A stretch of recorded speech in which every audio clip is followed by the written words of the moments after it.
Okay, lawn fans, you ready? Well, gotta admit something to you. I thought that I did okay on the 4th of July, but 2 days later, it looks a lot better. I just did a double cut out here.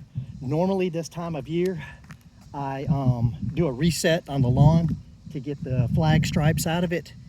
I chose not to do that this year. I did a double cut out here, and y'all, this green, I don't know if it's showing up on my phone or not, but it is popping. So, I mean, it looks really good.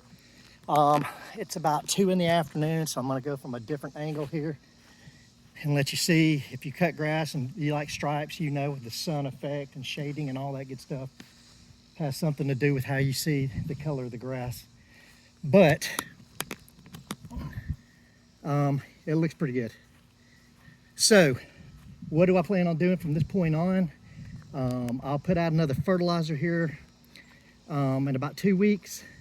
Then watering it, because we are going to be in the heat of the summer. Watering it, I may put a moisture manager out here on this, which will help the soil maintain the moisture a little bit better, and just watch for fungus and things popping in.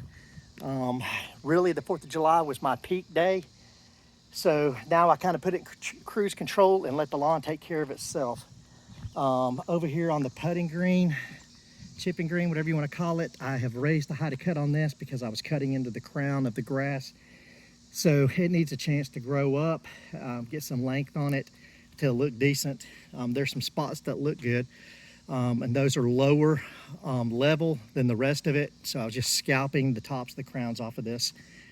And there's the side piece there. So that's all I got for you today. I was just going to do a July the 6th follow-up and let you guys know what's going on with the lawn. Damn, it is popping right now. Once all that fills in where I had the flag stripes, it's going to be a nice solid looking striped lawn. Bermuda Brian out.